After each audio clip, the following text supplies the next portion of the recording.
Today is Tuesday, June 15, 2021. Coming up on Roland Martin Unfiltered, Arkansas Republican Senator Tom Cotton and his conservative cohorts have introduced a bill to defund the 1619 project curriculum. I'm sorry, I thought y'all were against cancel culture and you didn't like defunding things. Oh, but now you want to defund that. Also, Texas Democrats on Capitol Hill today pushing the Democratic caucus to pass H.R. 1. Guess who didn't show up to the lunch? Kyrsten Sinema and Joe Manchin. Remember the black woman who told the Board of Education in Florida she opposes critical race theory in education? Well, she's going to join us to tell us why. And Amazon is launching a $150 million Black Business Accelerator program for third-party sellers on the site. We'll talk with one of their vice presidents about this initiative. Plus, the Small Business Administration is halting relief funds for minority-owned businesses after white business owners sued the administration. Ain't that something? Minority businesses barely get any support, and white folks still sue. Plus, that's right, we'll talk with the former U.S. Senator from Alabama, Doug Jones. He will join us to talk about unsolved murder cases of black Americans during the civil rights era. Plus, historian Carl Mack is here to discuss why he opposes making Juneteenth a national holiday. Plus, today's crazy-ass white person comes to us from Ross Story in St. Louis. It's time to bring the funk on Roland Martin Unfiltered. Let's go. He's got it. Whatever the biz, he's on it. Whatever it is, he's got the scoop, the fact, the find. And when it breaks, he's right on time and it's rolling. Best believe he's knowing. Putting it down from sports to news to politics. With entertainment just for kicks, he's rolling. It's on go, y'all. It's Roland Martin, Rolling with Roland now. He's funk, he's fresh, he's real, the best, you know he's Roland Martin now.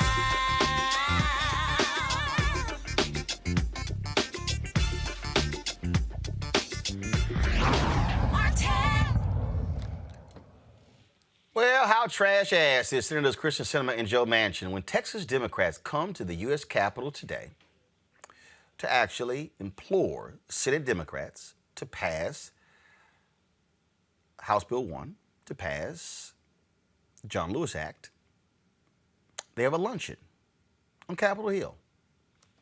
All Democrat senators show up, except Kyrsten Sinema and Joe Manchin. I'm just trying to understand how arrogant they are. And check this out. Then a couple of the state officials from Texas meet with Senator Joe Manchin. Oh, I'm sorry. They don't meet with him. They meet with his staff. He wouldn't even meet with them. Do y'all see how shameful and despicable this is? Let's go to my panel. Ben Dixon, host, Benjamin Dixon Show podcast, Teresa Lundy, principal founder of TML Communications, Mustafa Santiago Ali, PhD, former senior advisor for environmental justice, EPA. And so we're also efforting to get one of those state officials on the show to talk about their meetings on Capitol Hill today.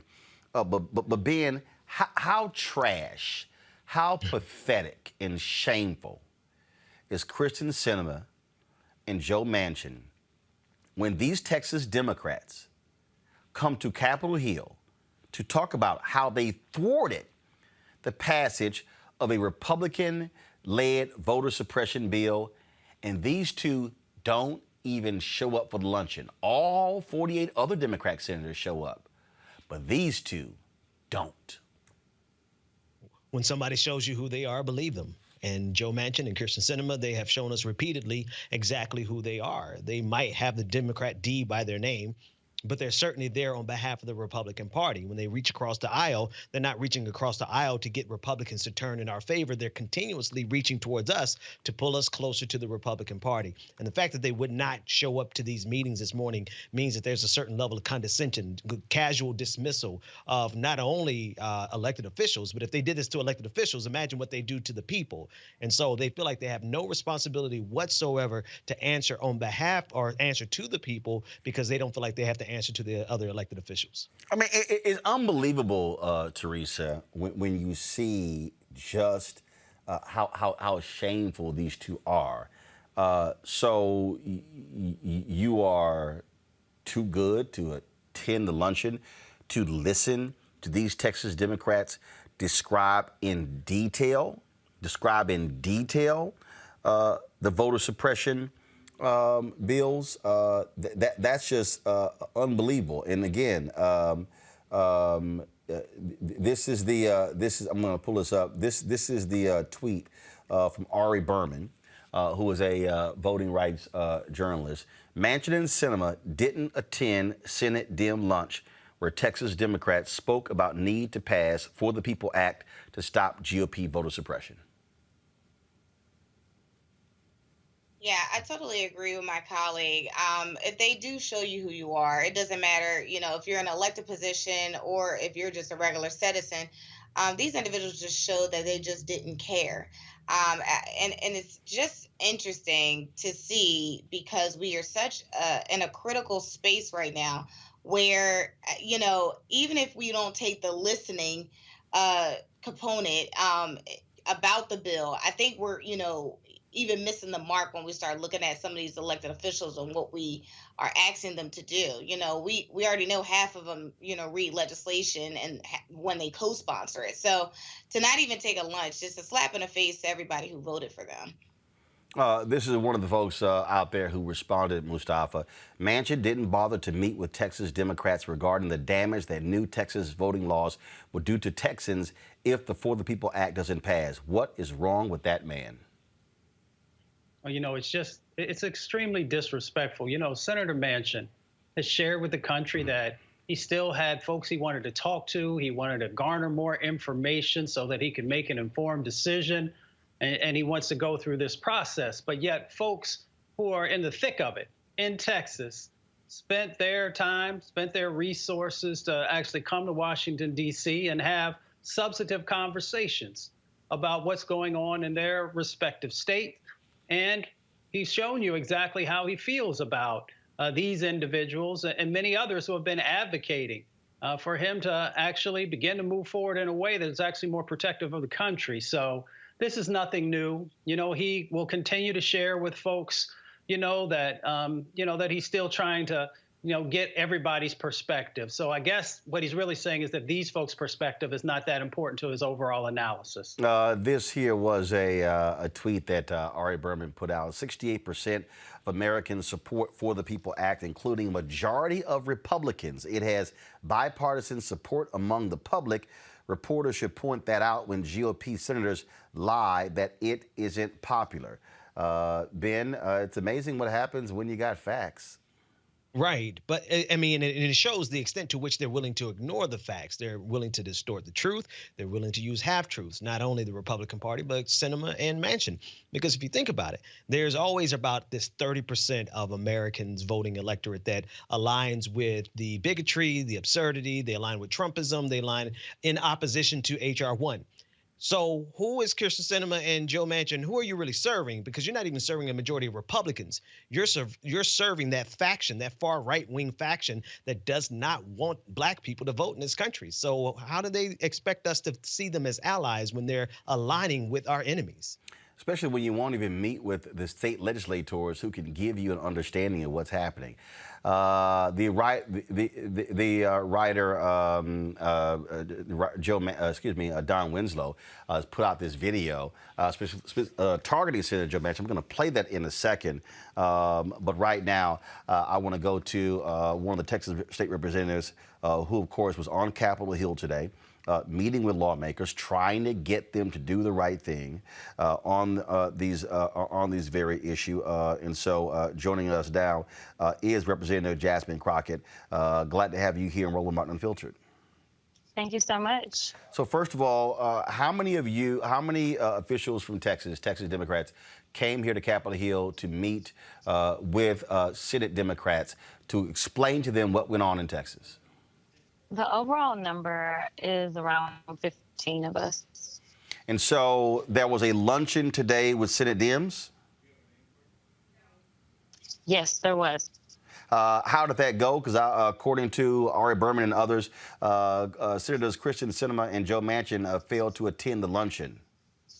Yeah, so the Senate luncheon, it was the first one that they've had really since the pandemic. So it's something that they consistently do, the delegation. And there were 5 members. I was not one of those members that actually participated in that luncheon for the purpose of kind of explaining what all happened in Texas.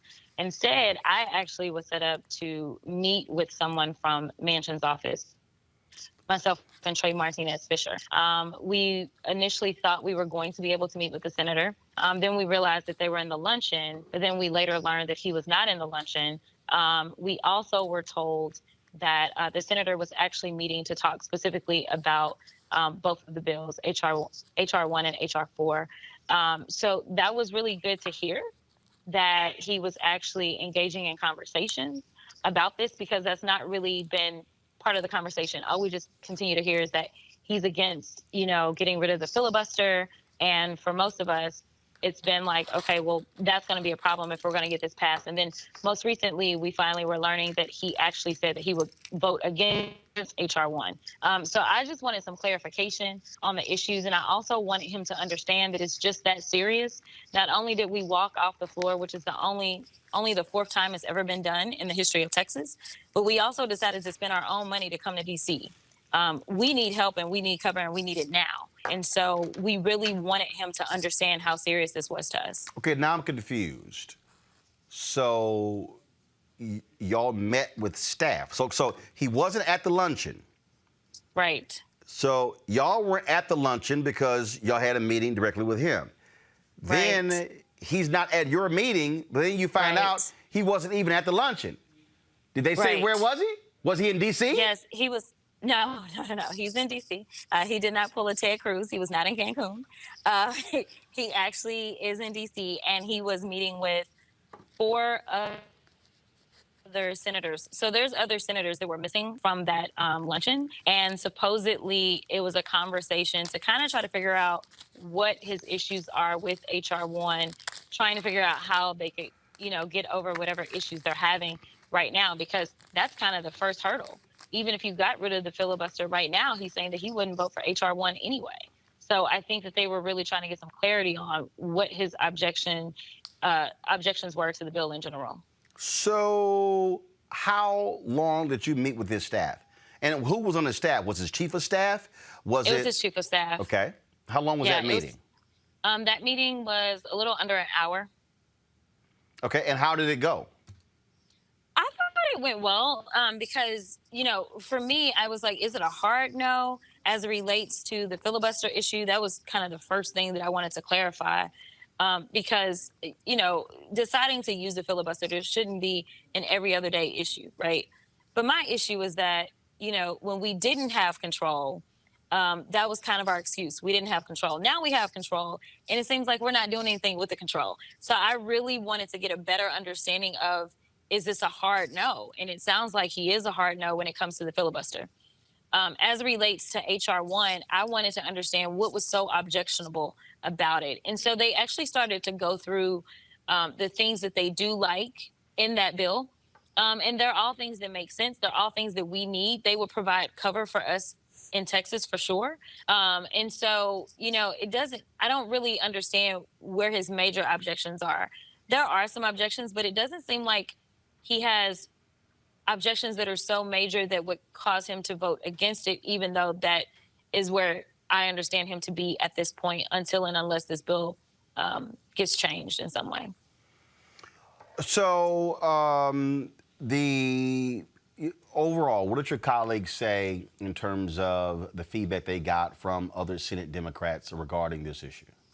Oh, they're all very supportive. The very first senator that we met one-on-one with was Senator Klobuchar. She was amazing. She was very excited to see us. One of the things that we talked about when we decided to do the walkout was, the party needs to see a fight. The people need to see a fight, right?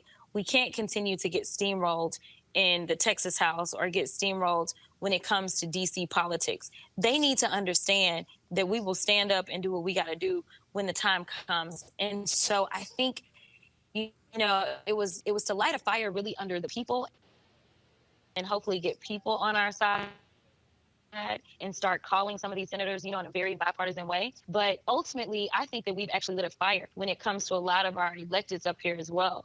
They're very excited. They're very proud. So I think that we actually ignited something within them as well. And so I'm very excited for that.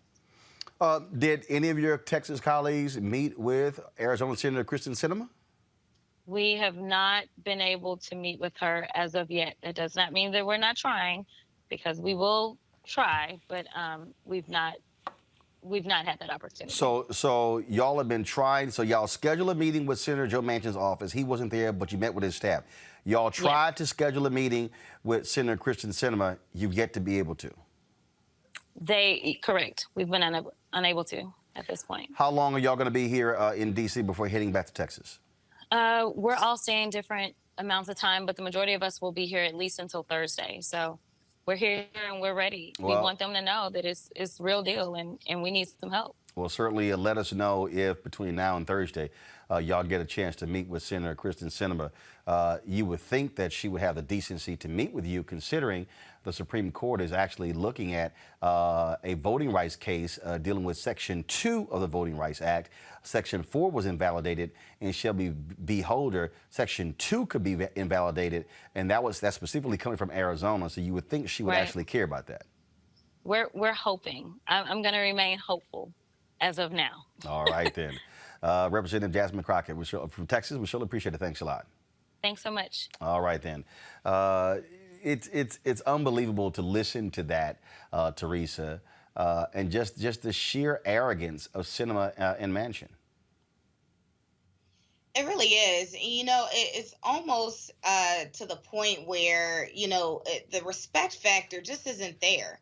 When I see, activists and constituents just coming in drones, they make the appointment, and then the appointment is supposed to be with the elected official, then it goes to a chief of staff. I've had one of our advocacy events that I did with a nonprofit organization. It was supposed to be with the leader. It ends up being with the scheduler. So that was actually unheard of. And of course, I wrote a letter just like, this should never happen to any other organization or person. But again, it also says, goes to the fact of respect and additional education. So I get the advocate's point that there were 4 senators, instead of them going to the luncheon, instead of going to the other meeting, they actually, were together wanting to have that talk about what can, actually happen to make this work. But again, it's like all these meetings, it just seems like there's no results here. So it's like, I'm not sure what we should do, as I am not a lawmaker, but I think there has to be another sort of alternative, because you have somebody where thousands of people, are asking them to change their mind. And then when we're asking for solidified solutions, we're not getting it, but we're getting a bunch of, I agree with this, and we should go with this, and we should put that in the dialogue. So I'm just waiting for the solution here. The thing here is very simple, Mustafa. There are no alternatives. I mean, this is what happens when, bottom line is this here. It's 50-50. One senator wields this much power. If Sinema and Manchin go, nope, I'm not going to do it, guess what?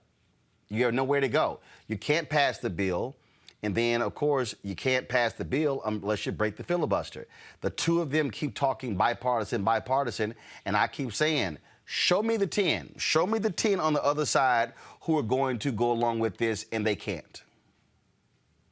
Well, my grandmother says, when you know better, do better. I can only really speak about Senator Manchin since I, was raised in Appalachia and, of course, over in Michigan a little bit. So I decided to get on the phone. And I decided to call folks back home in West Virginia, across the state, both Democrats and Republicans who I knew. Now, these are what you might still label as somewhat moderate Republicans. Yeah, some still exist. So I called folks in Parkersburg and Wheeling and Charleston and Institute and Clarksburg and Fairmont. And I asked them, I said, should Senator Manchin actually support the bills that folks have put forward that's actually going to make things better for our country, make us stronger? And it was like 85% of the folks said yes. So we got to make sure that folks inside the states are actually pushing these folks and letting them know that if they don't get their act together, then they may not be holding these offices in the future. Now, I'm not threatening anyone. What I am sharing is what everyday hardworking folks in the state of West Virginia are saying what their expectations are. And their expectations also line up with the polling that folks have been sharing across the country. And it's probably not that different in Arizona, but I like to ground truth stuff, and I like to make sure that I know what I'm talking about because I actually talk to real people about real issues. And this is what many folks in West Virginia are saying. Ben, at the end of the day, it's pressure, it's pressure, it's pressure.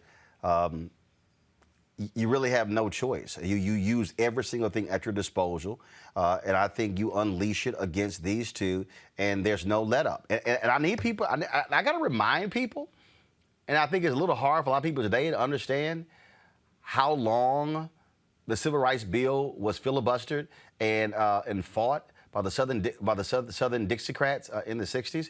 Kennedy proposed it when he came in after he won in 61. He gets killed November 22nd, 63.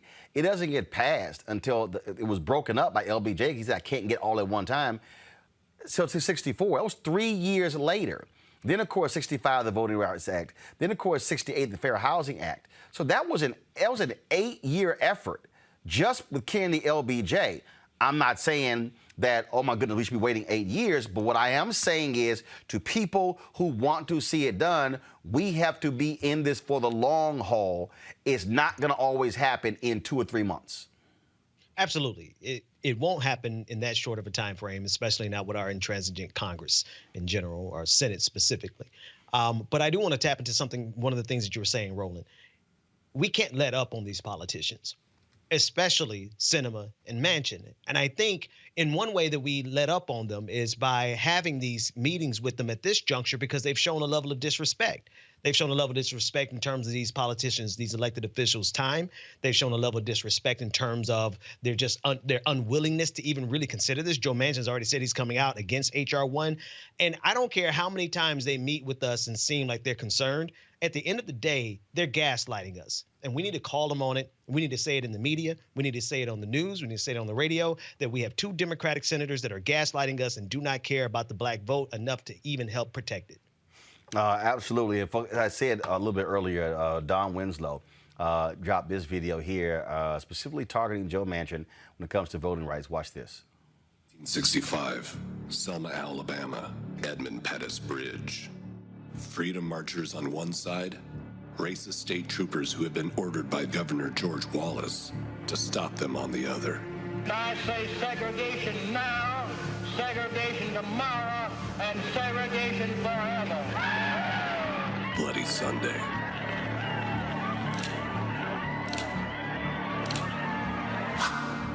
June 2021, the state troopers are gone, replaced by this man, Senator Joe Manchin. This man is single-handedly blocking the most important voting legislation in the history of this country. Why Manchin and Sinema care more about the will of the Republican Party than about the will of the American people. If it fails, voter suppression will be the law in more than 40 states. We asked Joe Manchin to reconsider his position. Do they change your mind? Now, why would Joe Manchin, a supposed Democrat, be on the wrong side of the bridge? Why would he stand with racists? Why would he vote to suppress black voters? Because Joe Manchin can count. This is the racial composition of the population of West Virginia. 93.9% white, 3.4% black. Joe Manchin is never going to support the rights of black voters in a state where black voters represent 3.4% of the population. More than 50 years after John Lewis and so many other black Americans were beaten in the streets of Selma, I think we know which side of the bridge Joe Manchin would have been on.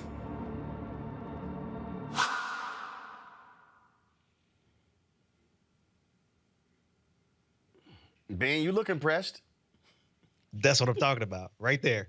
Every day, all day long, radio, television, Don't let this man get away with being the guy who can smile and glad hand and shake hands and kiss your baby on the cheek. And all the while, he is absolutely on the side of the Republican Party. He's on the wrong side of history.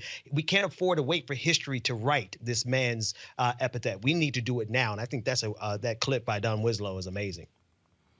Teresa. Yeah, it's definitely interesting to see the statistics. I mean, you know, it really looks like Joe Manchin is playing right into the hand of his constituent bases. Now, I'm not saying that all, you know, his 93% of Caucasian constituents are in favor or not in favor of this. But what I am saying that it does look like Joe Manchin was elected as a Democrat, but we all know he had moderate to conservative thoughts as it relates to his position on a lot of things, and he's making his position very clear to his constituent bases. Mustafa. Well, there's a whole lot of lower wealth white folks that's in West Virginia as well. And these actions that Senator Manchin has refused to move forward on will impact them as well. Of course, it always impacts us first and worst, but some of them are also going to find it much more difficult to be able to move forward. So Senator Manchin should remember that many of the folks throughout the state want him to do the right thing, and he just has not been able to do it so far. And so I hope he has one of those moments where he finally realizes who he's supposed to represent, and we'll see how it plays out. All right, folks, let's talk about the white nationalists in the United States Senate. Republican Senator Tom Cotton of Arkansas, well, guess what? He's doing what he usually does. With the help of his Republican cohorts, including Senators Tom Tillis of North Carolina, the clueless idiot Tommy Tuberville of Alabama, and Senate Minority Leader Mitch McConnell, Cotton has introduced a bill to defund the 1619 Project curriculum. Oh, look at that. 4 white men. 4 white Southern men. The Saving American History Act would prohibit federal funds to teach the 1619 Project by K-12 schools or school districts. Schools that teach the 1619 Project would also be ineligible for federal professional development grants.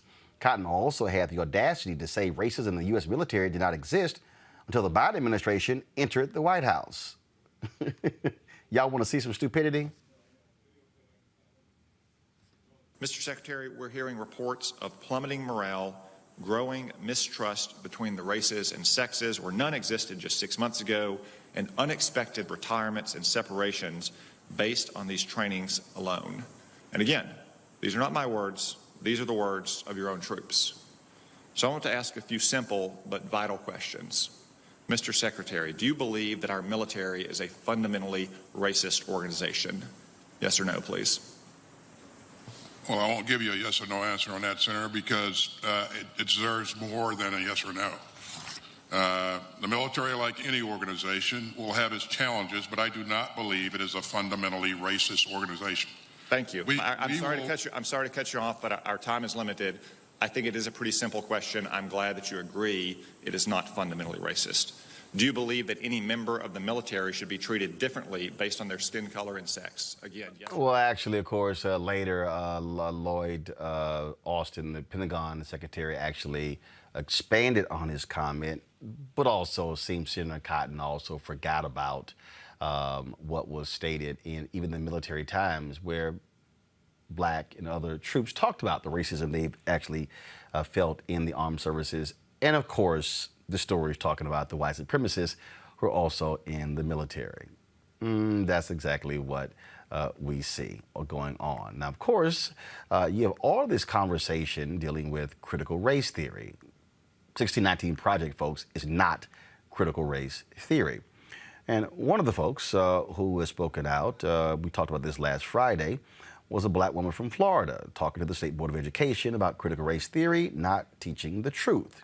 Keisha King is political consultant and co-chair of Moms for Liberty, and she joins us right now. Keisha, glad to have you in Roland Martin Unfiltered. First and foremost, what exactly is critical race theory, and is it where was it being taught in Florida schools? So critical race theory is the idea that America, the foundation of America is racism is ingrained into the foundation and it cannot be removed.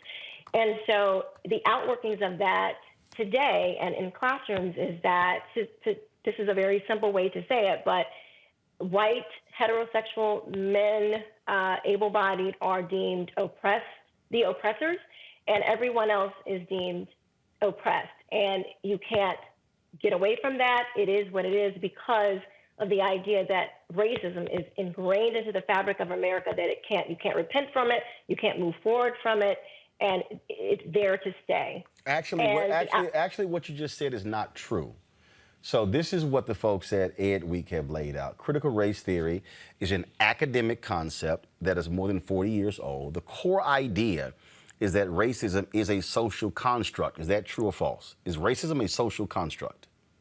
I do believe that, yes. Racism is a social. All right. And it says that it is not merely the product of individual bias or prejudice, but also something embedded in legal systems and policies. Do you believe that racism is embedded in legal systems and policies in the United States? I do not. Do you believe that racism is embedded in housing policies in the United States? No, because people run these systems. And so we would have to say that racism is embedded into people if we are going to say it's embedded into these systems. Well, so abstract. They are actually run by human beings. But if the individuals are actually running the system and then it's being implemented, then it's still in the system. So, for instance, when you talk about housing in your state of Florida, there have been stories where African Americans, there was one woman who was married to a white gentleman where an appraiser came out to their home and gave them a far less value on their home when they removed all of everything in their house that identified as black, then a second appraiser came out, there was a higher valuation on their home. Is that racism? I'm not sure, but I mean, I certainly know that racism exists. But hold on, you're not sure. You're not sure that if an appraiser comes out and gives a lower home appraisal, and after meeting the black woman, the black wife, but then when they brought a second appraiser out, the black wife was nowhere to be found. They removed all pictures of her in the home. They removed anything black art or whatever. Then all of a sudden there was a higher appraisal value. Same house, exact same house. But all of a sudden it's got a higher appraisal value. Is that not racism in housing? For me, I would have to have more information. That doesn't necessarily mean that it could be racism. Well, what do you think it is? What do you think it is?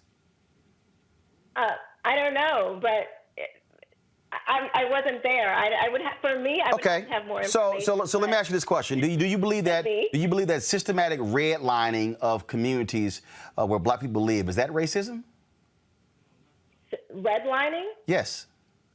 Yes, that was racism. But isn't that systematic? Because that was a system that was actually imposed by banks.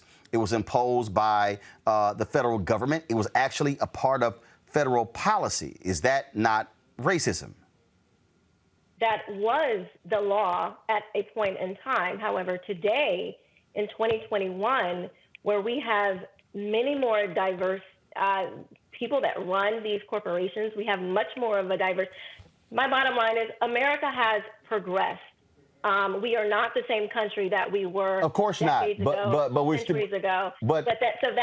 So that doesn't mean that when we see disparities, it automatically is an implication of racism. So let me ask you this question. It's not always that the case. Okay, so if you're seeing disparities, in terms of in this country, if you're seeing disparities in terms of African Americans, whether in executive suites, if you're seeing that. If you're seeing the same thing in other areas, what would you attest to? If you all of a sudden you look at Silicon Valley, if you see in companies on the West Coast, and you see 1.5% or even fewer black folks working at those companies, what do you say is the problem?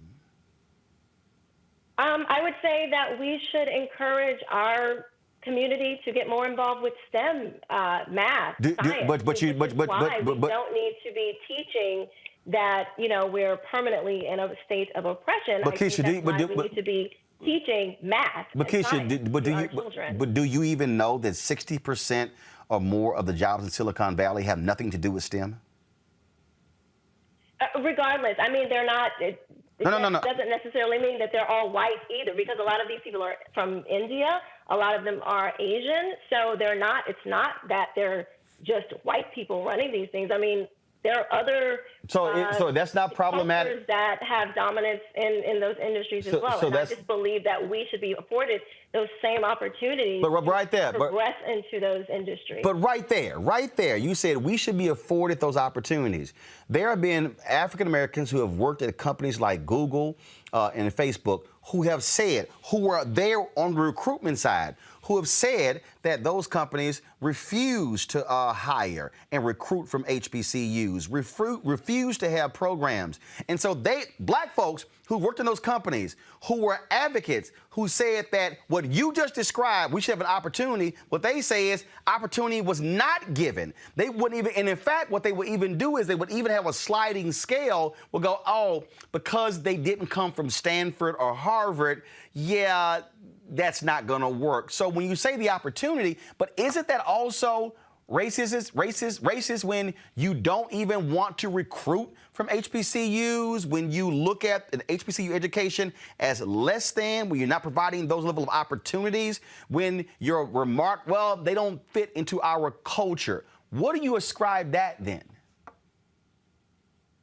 I mean, these are individual circumstances. I'm not going to blanket the entire black community as being less than, because I'm sorry, I didn't say less than, but that's them. Telling me that they didn't, because I know plenty of success. I'm looking at you. You're a very successful black man. Well, guess what? Plenty of very successful. But hold up. I'm not saying that is without struggle. I'm not saying that is without competition. No. That is without any of those things. But you left out racism. But you left out racism. I don't believe that racism is our primary problem in America today. No, but that's not what I said. That's not what I said. That's not what I said. What I'm saying is, but you did leave out racism. See, because what you don't know is that when I was an intern at the TV station in Bryan College Station, Texas, when a weekend sports anchor job came open at KBTX, the sports director, the assistant sports director, the 5 p.m. producer, the 6 p.m. producer, 10 p.m. producer, they were like, yo, Roland's the best one for the job. The white male news director made it clear he was not going to hire a black male. His dear friend, investigative reporter Alice Brown, took me on a walk and said he's not going to hire you. Now, did that somehow stop me? No, but here's what I will say. Did that actually have an impact? First of all, it impacted me economically because I did not get that particular job while I was in college. But here's the whole point. Why should racism prevent me from being able to get a job? Yeah, the guy's name was Jeff Braun. I still call his name out. And it was undeniable. I'm talking about, like, it wasn't even close in terms of who was best. And so that was an example that I personally experienced in terms of racism in my career as a student at Texas A&M. And what I'm saying to you is that exists.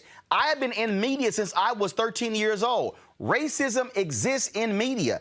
I have seen editors choose not to hire folks based upon race. So to act like it doesn't exist, when you look at the numbers, it's undeniable in media when white men dominate the C-suite and very few of us are able to get through the ladder. It's real, but to you say those are individuals. Mr. Martin, one of the very first things I said was that racism exists. So I never said that racism does not exist. No, but you said not in system. As long as we're on this side of heaven, there will always be racism. There will always be murder. There will always be horrible, awful things. And what I am saying is that we are the most successful black people, Black Americans are the most successful black people in the entire world. And so what I am saying is that it is insulting for us to be in the most successful country in the world, the most progressive people in the world, for people to tell us that we are in a perpetual state of oppression is an insult. I am not telling my child that they are limited by their skin color. I will never tell my children or myself. Is that what critical race theory does? Is a burden to me. Is that what critical race theory does? Because again, you spoke at the Florida State Board of Critical race theory is the idea that racism is ingrained into the nation and all the institutions, and there is in all the organizations, and there is no way to remove it. And how it's outworking in today and in the classrooms is that white people are deemed the oppressor, which means that they just have this superiority. I'm sorry. Where is that? Where in Florida? And we're just automatically oppressed. Where in Florida is critical race theory being taught? Where? In my daughter's school, which I heard her teacher teaching. They don't have a critical race theory book. So hold on. One second. Hold on. One second. Open up your critical race No, hold on. One second. Okay. They're not saying No, one second. You said you heard your daughter's teacher teach critical race theory. Critical race theory is not being taught critical race theory is being taught on the college level. So what are you associating as critical race theory? Because, for instance, there are a lot of people like, Senator Tom Cotton and others. They think the 1619 Project is critical race theory. It's not. Do you believe the 1619 Project is critical race theory? If you are teaching that racism is ingrained into the system of America, that is the basis of critical race theory. No, it's not. No, you're wrong. If you read Derek Bell, if you read Kimberly Crenshaw with the intersectionality, if you study what they write, that is what they are teaching. Hold on. Idea from critical theory, from legal theory. This is not new. This started in Germany. It's a legal theory. Yes, it is a theory. We teach evolution theory. Theories are taught in school. No. But this particular legal theory is not being taught in the curriculum in Florida. Where? Mr. Martin, I heard a recording from my daughter's classroom where her teacher was teaching the theories of critical race theory. I heard this for myself. With her first week in school, she was asked what pronoun she wants to be identified as. She never... That's not critical race theory. Hold on one second. That is what I never said that was critical race theory. But the idea that was being presented to her is what made my alarm go off. And so I started to tell her about some different things because I've been studying this for over a year now. I'm not new. This is not a new concept to me.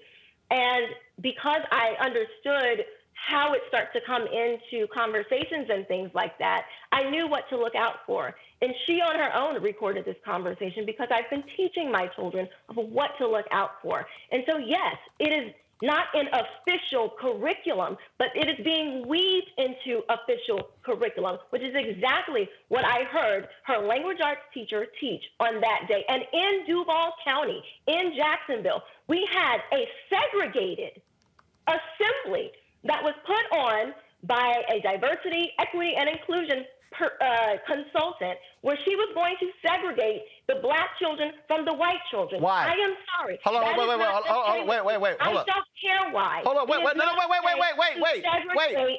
Why? No, what was it? No, I'm asking. No, one second.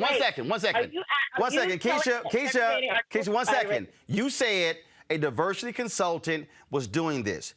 I'm asking the question, why? What was she trying to teach? What's the why? When someone is segregating people what about the biracial children? Where do they go? I'm asking. No. You're not answering my question. You're not answering my question. You're not answering my question. Why? What was the exercise? What was the exercise? They never said why she did it. They said this is what's being done. No. Did you ask why? There is no reason. No. Did you ask why? There is no reason to segregate people by race. So hold on 1 second. Have they ever? We are not even. I'm 20% European. You probably have whites in your family.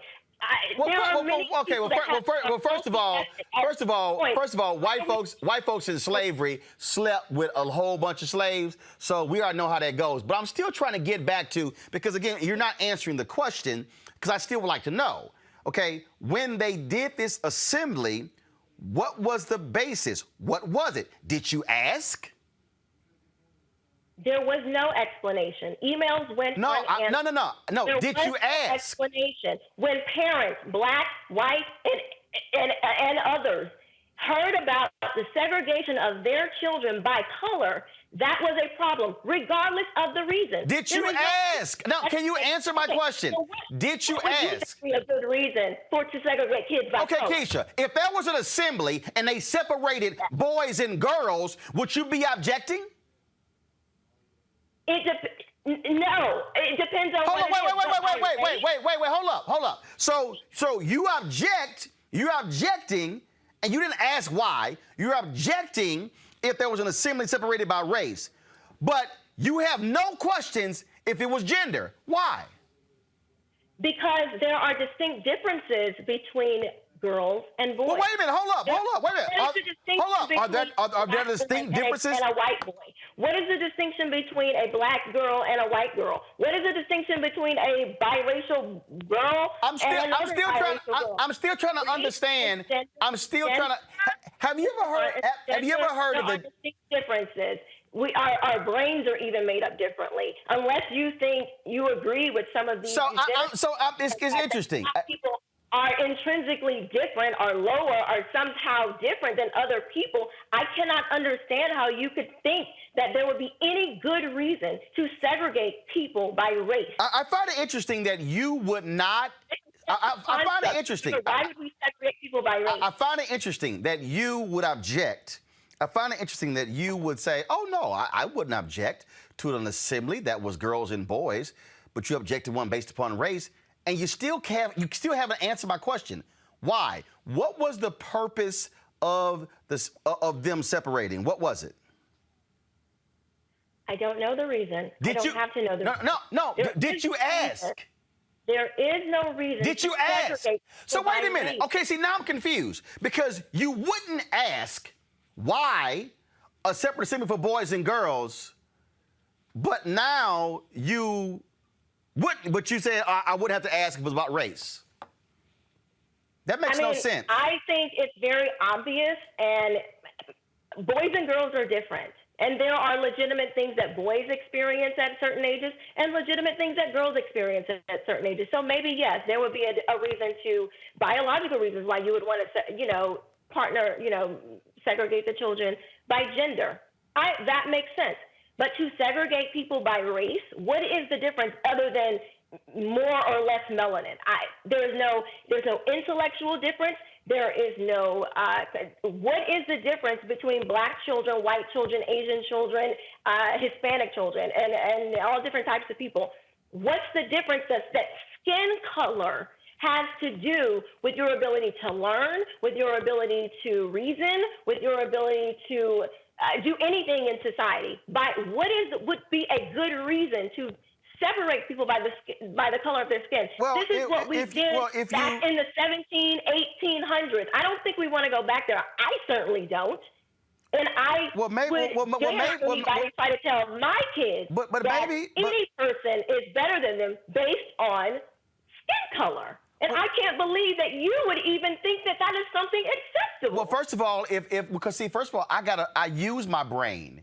And what I do is my first response isn't, oh my God, this is no. I would then go, the first I would say is, why? What's the basis behind it? Now, are you speaking about what was taking place at Douglas Anderson? Is that the school? Correct, at Douglas Anderson. So this took place at their School of Arts. And so what the school stated is that there were cultural issues that have arisen at the particular school. And the email states that one meeting will be for students of color, and the other will be for white students. It also reads about working together. We can all create the best DA. And so what they laid out in here was that this is, quote, over the last year, there's been tons of attention that has been drawn to the racial divide and tension at Douglas Anderson, and there were efforts made to try and pull things together, mend wounds, and improve relationships. But when I saw the memo, I couldn't believe it was like we took a step back. This is from LaToya Gunn. Now, her daughter has said that she's heard other students, white students, use the N-word. And so if they were trying to sit here and deal. So are there racial tensions at the school? Have you talked to other black parents and white parents? Yeah, I talked to many black parents. My daughter went to the junior high that would be before she goes to. Are there racial tensions there? I've never heard of any racial tensions before this particular incident. And even still, even if there were No, racial hold on. I'm asking. Why would you segregate the children by race? Well, actually, it doesn't, Keisha. So, Keisha, because let me Mr. Roland, allow me as somebody who has dealt with some of these similar issues. It's very similar when in the workplace, where in an environment where a certain group, women, Latinos, African Americans, others, who might feel as if there are fundamental problems going on. You may have a group of black employees that meet with leadership, who meet with the boss. That actually happens. We did that when I was at CNN, where these things happen. In fact, Fox News, in June of last year, a group of black employees actually came together and held a meeting with the executive leadership of Fox News to complain about racism and other issues at Fox News. There was a discrimination suit that was actually filed by black employees at Fox News. So what you're actually describing, those meetings actually do happen, because what it does is it allows for leadership to actually hear from an aggrieved group to understand what is going on. So what you're saying is you didn't hear of any racism, but according to stories that are done, other black parents have talked about racial tension at this particular school. So if that's the case, do you believe that if there's racial tension in a place, that a group of black students should be able to gather to express their feelings directly to the leadership of the school? Should that happen? If the individual is affected, black, white, other, whatever no, that's you not are, what I asked if you you. want No. I asked you a I am specific answering question. The question. If you want to take, if you want to take that grievance to the leadership of an organization, a school, wherever it may be, by all means, go ahead. But to take the entire organization and say, even if you had nothing to do with it, even if you're not experiencing the same thing, and just say, we're going to separate the black folks over here and put the white folks over there, how is that actually, first of all, racial tension? Well, first of all, according to the school memo, it was white students and people of color, so people of color includes more than black people. But I'm going to go back to ask you the other question. If there was an issue where girls at this school had a fundamental issue, would you have a problem if the girls met separately from the boys? I would say it again. If those girls, the specific girls who had a problem, I don't think you should round up every girl just because some girls but that's totally different what you said earlier. Some girls are not experiencing. That's exactly what I said. You should take the individuals that it was affecting and let them go to leadership. Take the individual girls, boys, whoever. Let them go to leadership. Why are we rounding up everybody as if we all think the same and we don't have any type of autonomy or self? Earlier you said you have no problem with a separate girls' assembly, separate boys' assembly. You said out your own mouth, there are differences. Mr. Martin, these are two totally different questions that you literally said. You objected. Did I think that girls and boys should be segregated at any point in time? And I said, okay, I can see where girls and boys could be separated.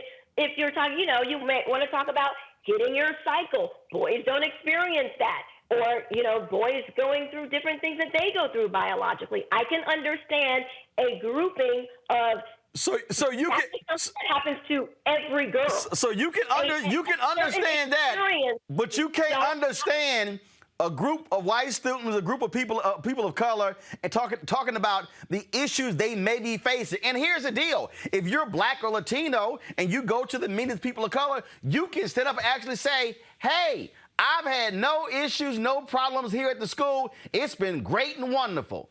What's the problem?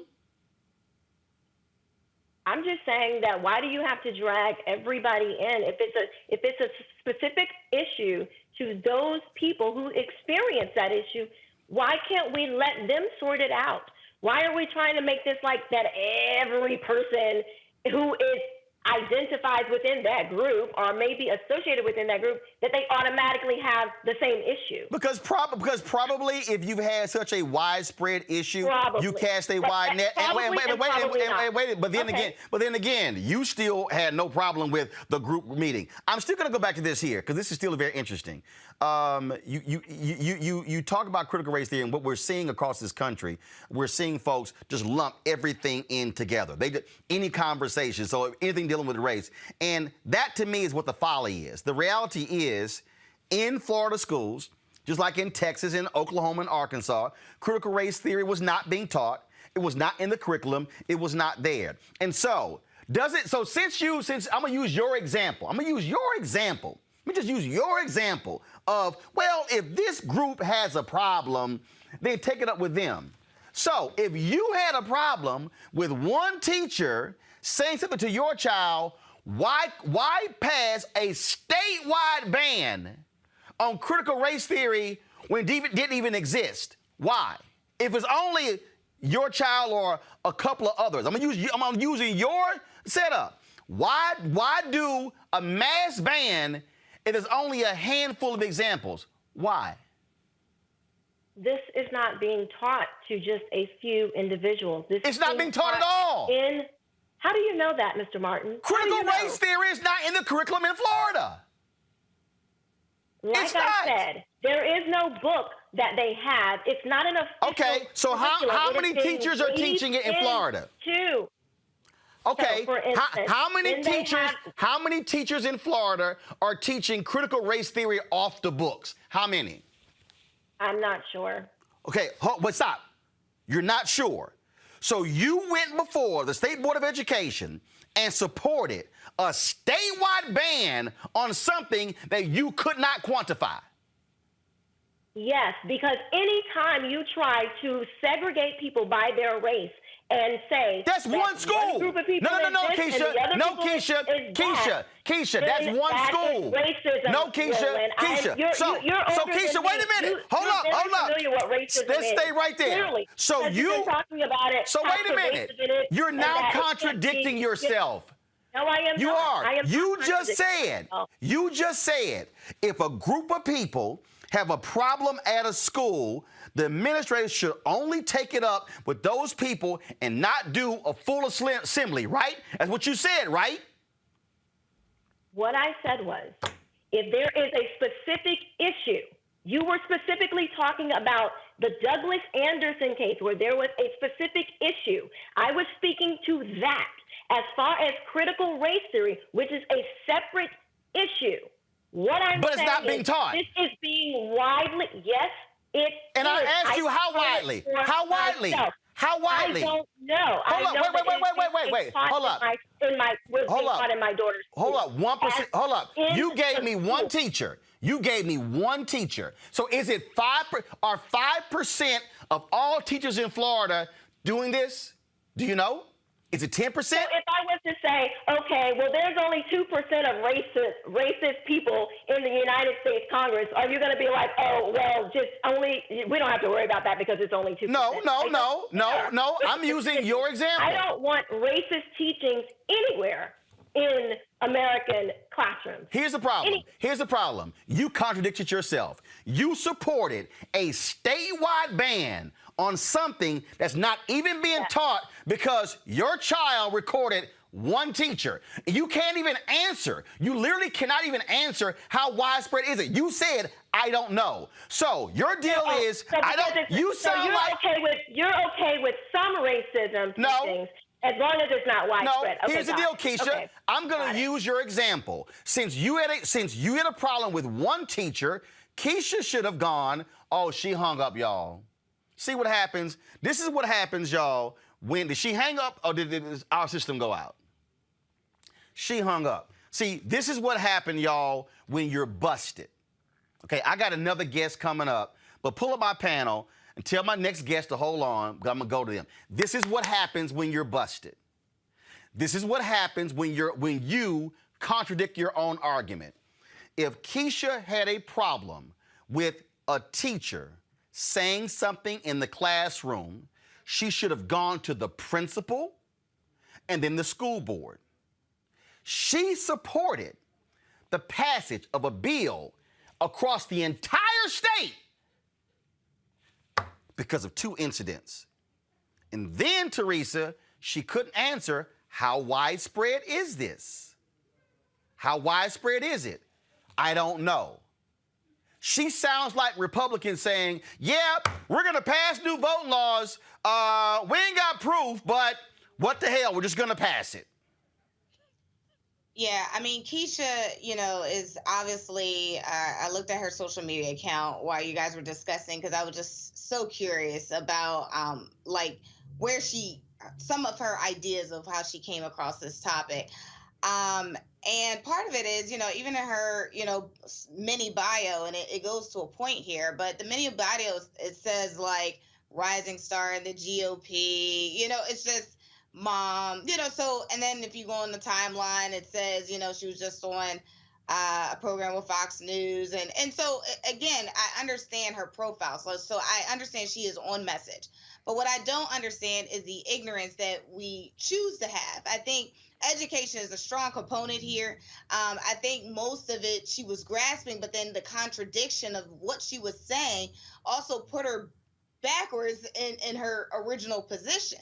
Because you can't agree with some portions of, I agree, I disagree with them separating blacks and whites, but I agree with them separating girls and boys. Like that, it just doesn't make sense, because what happened to the kids where, that they want to choose who they want to be? So, I mean, there's so many issues here, and I think that's really just surrounding her statement. But again, it also shows that the GOP is not. Bring her on. Okay, all right. So apparently Keisha wants to get back on. So Keisha, come on back. But here's the deal, Ben. I stand by my position. You can't support a statewide ban, every school district, every classroom, because of one teacher and your daughter. Yeah, I would like to ask Sister Keisha if we found more provable instances of racism than she found of provable instances of critical race theory being taught. Would she support the existence of critical race theory? I mean, since it's almost like an all or none proposition with her. Because then my second question would be, when's the last time she actually can say that she personally experienced racism in this country? Because I think she's vacillating back and forth between racism as an individualist construct, something that an individual is responsible for. And that's usually what conservatives do to make sure that this structural system is never held accountable by saying, oh, that's an individual racist problem. So I do want to kind of know if we found more examples of racism than she found of examples of critical race theory, would she go before the board and support critical race theory? Hey, y'all, what's the status of Keisha? All right. So let me do this here, y'all. Okay, we gonna come back later in the show with part 2 with Keisha. Okay, so is my next? Okay, she's picking up now. Okay, because I still want to know again how. Okay, Keisha, you there? I don't know what happened, sir. Okay, so I'm still. So Ben Dixon, you had a question for Keisha.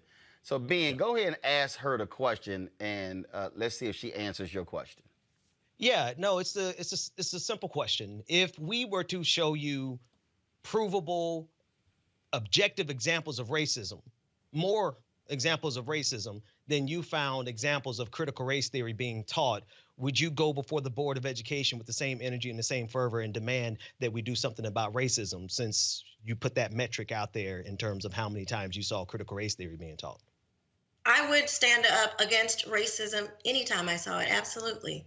I'm not for racism, and I know that it exists. That's not what I'm saying. So yes, I would stand up against racism. That's what I'm doing now.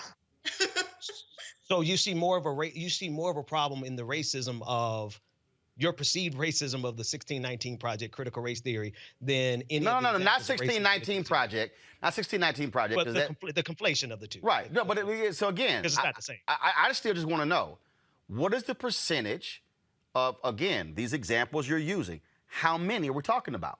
5, 20, 100, 2,000, 5,000, 10,000?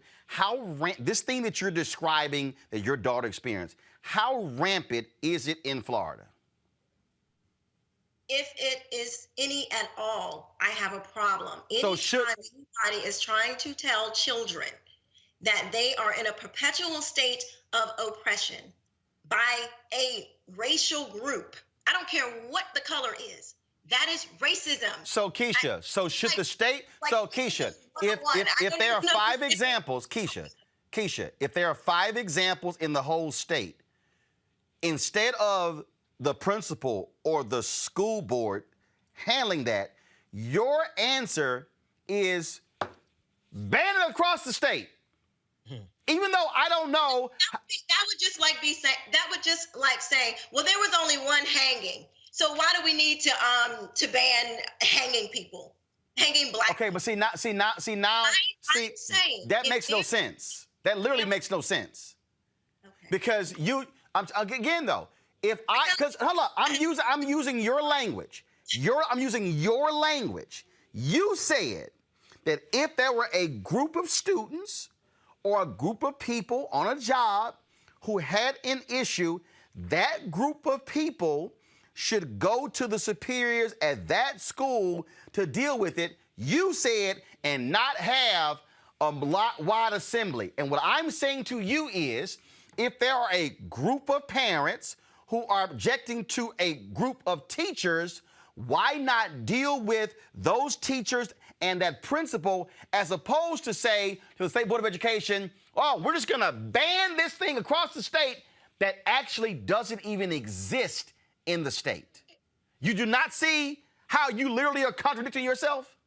Okay, well, if you don't believe that it exists, and if you really don't think that it is a problem, at this point, I'm not sure. No. See, here's the deal. Here's the deal. I'm gonna use a legal standard. In order for Roland to show, if I want to do a class action lawsuit, I have to show that there are multiple people who have been harmed. I have to actually show, I gotta have evidence. I gotta have data to say, oh, this isn't one case of Roland being harmed. No, here are multiple examples of African Americans who have been denied.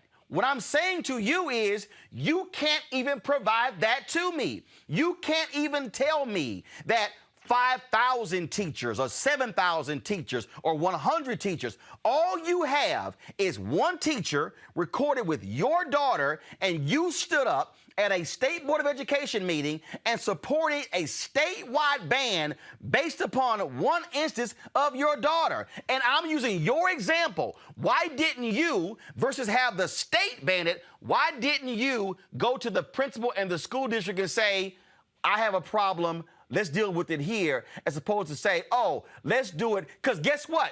There are a bunch of schools and teachers who don't do what you do. So now you pass the law that impacts them, and they have nothing going wrong. Do you not see the contradiction? If they're not teaching it, then they don't have to worry about it. You already said they're not teaching critical race theory in the district. You said they're teaching it unofficially. That's right. And there's many. And how many teachers are unofficial? Keisha, answer my question. How many teachers? If teachers are teaching Keisha, answer my question, Keisha. How many teachers? I don't know that answer. Keisha. I don't know, because you're admitting. So Keisha, you are admitting you do not know how many teachers in Florida are teaching unofficially critical race theory. All you know is one. No, that is my personal experience. Okay, how many then? Give me a number. How many?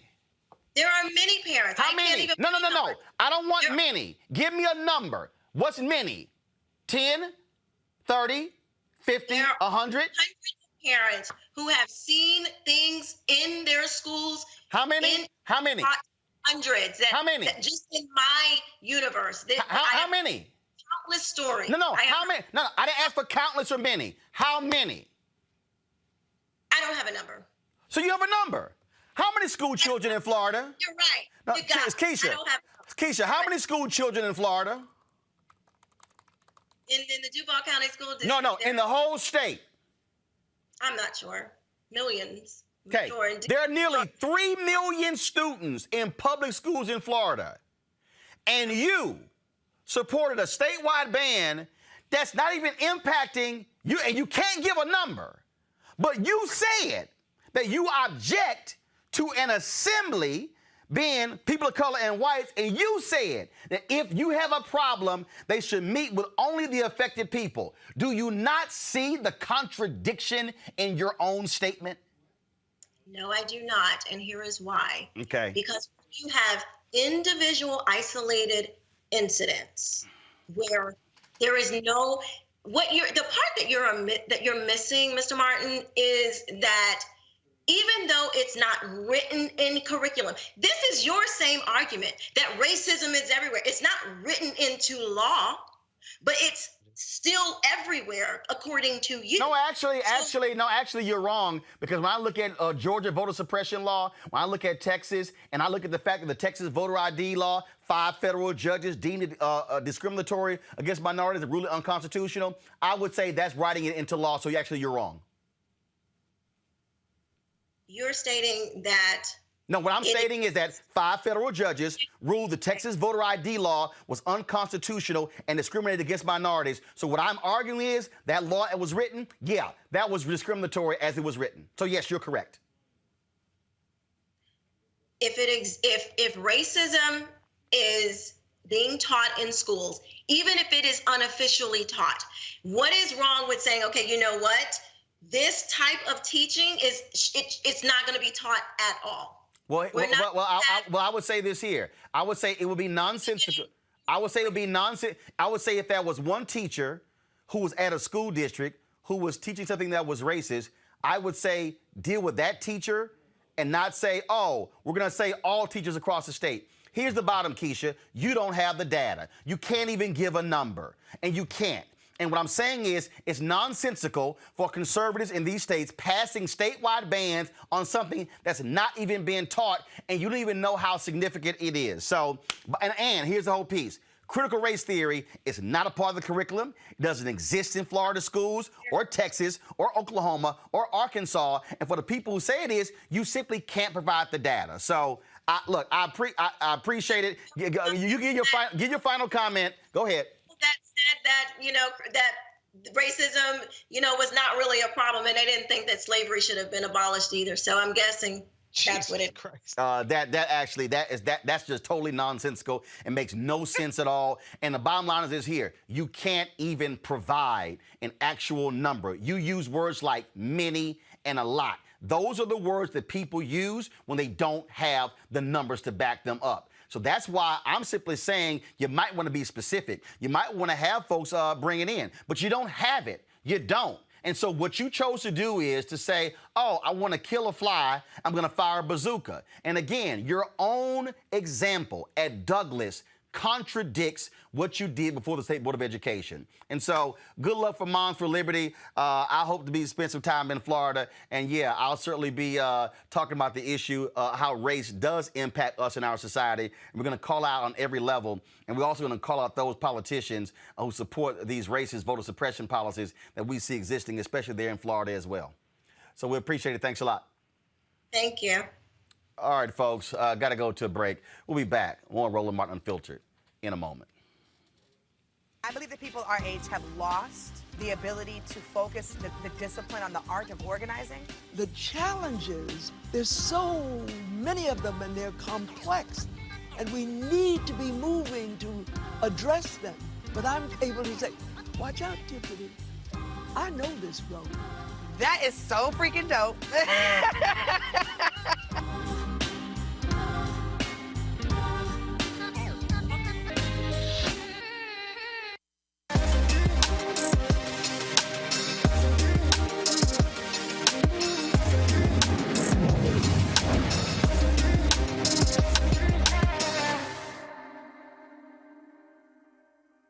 Last conversation there, you'll see, folks, there's this belief that somehow you don't have racism in systems. But the reality is this here. We do know exactly how black businesses have been impacted by economic apartheid in this country. We have seen a significant effort since George Floyd's murder, where people have been dealing with the racial inequality that exists and understanding the unique challenges faced by black-owned and other minority businesses. Amazon, they're launching a $150 million Black Business Accelerator program for third-party sellers on their site. Almost all third-party sellers on Amazon are small to medium-sized businesses. Third-party sellers represent nearly 60% of product sales on Amazon, and they enjoyed record sales growth in 2020. Now the company wants more black-owned businesses to enjoy that success. Joining us right now is Lorenzo Patton, Amazon's Vice President of Finance, Operations, and Services. Lorenzo, glad to have you on the show. Thanks for waiting. First and foremost, what caused this to happen? What caused Amazon to say, you know what? We got to create this initiative. What spurred it? It was the incredible idea of one of our Amazonians, Tiffany Johnson.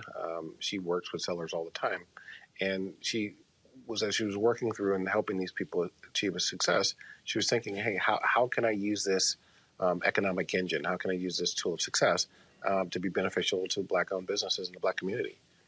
So when she took that idea, she brought it up to leadership and spent some time with the Black Employee Network to kind of help refine it and a few other partners. But ultimately, that's what brought it to the table. How will this accelerator work? And so it's $150 million. And so you got to be a particular size, employees. And so what is it? Is it cash grants? What's the program? Okay. So as you said, it's $150 million for the first 4 years. But then that's not the cap. I mean, that's not the intent. I mean, the idea is to grow a process that will empower and enrich black-owned businesses over time.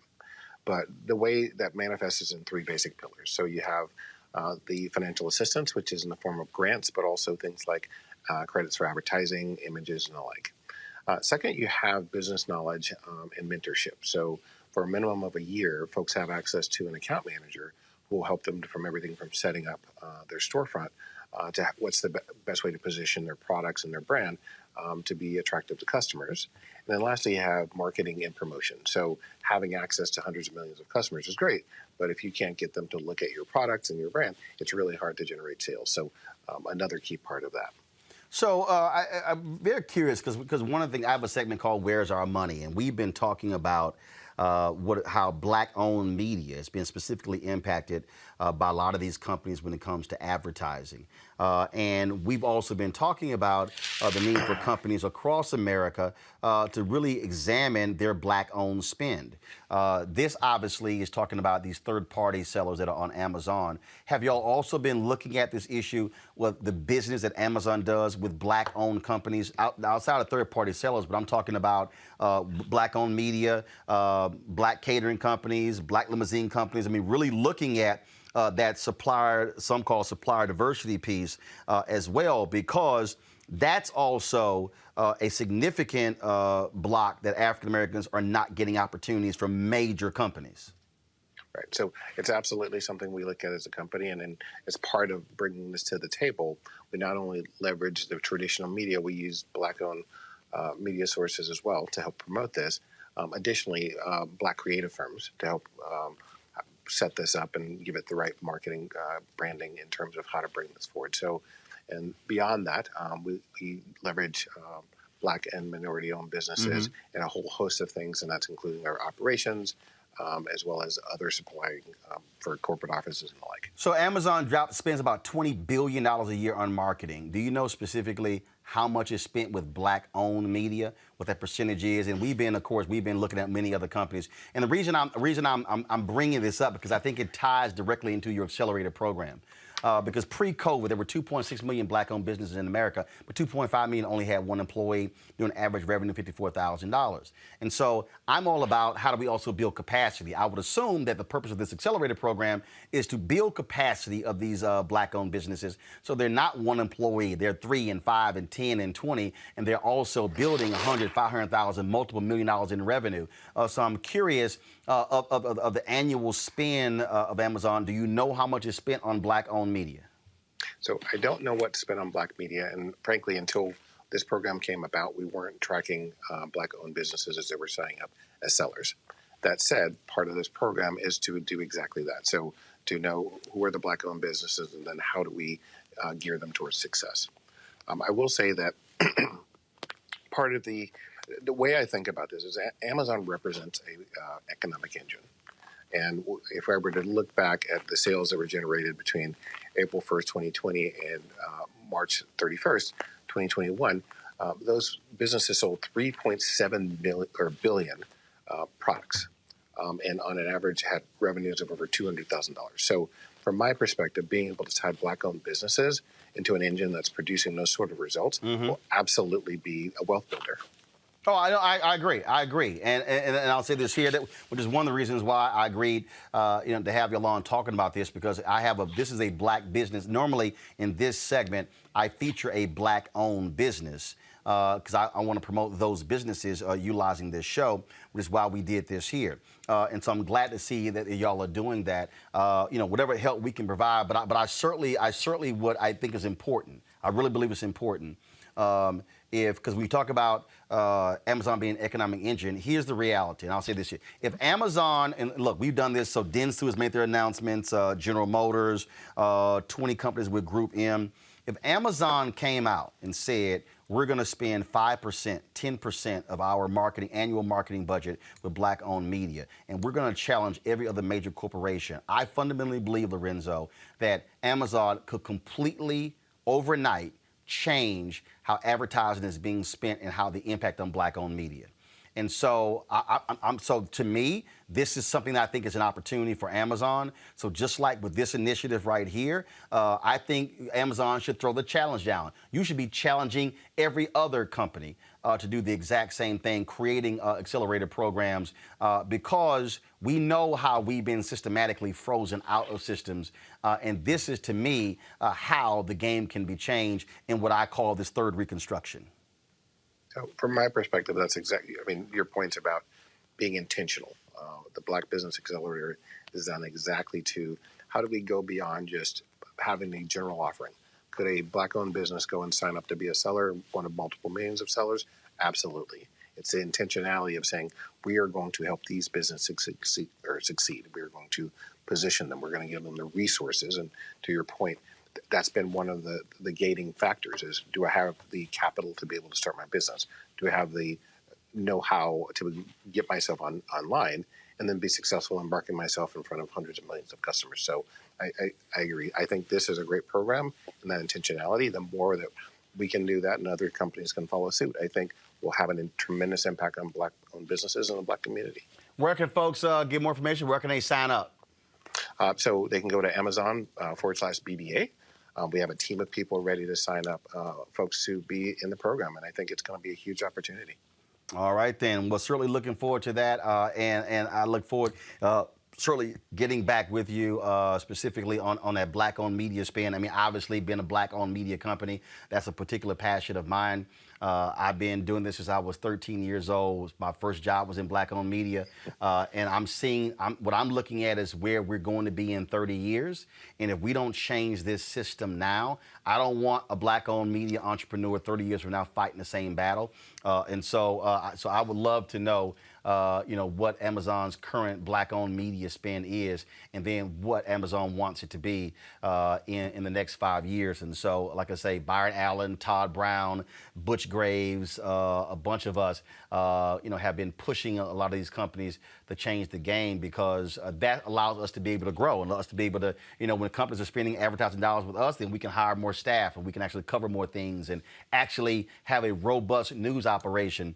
And so I certainly are interested in knowing what that is. And so we'll look forward to this. And so we encourage our users to sign up, but definitely want to be follow up on that as well. So give out that site again.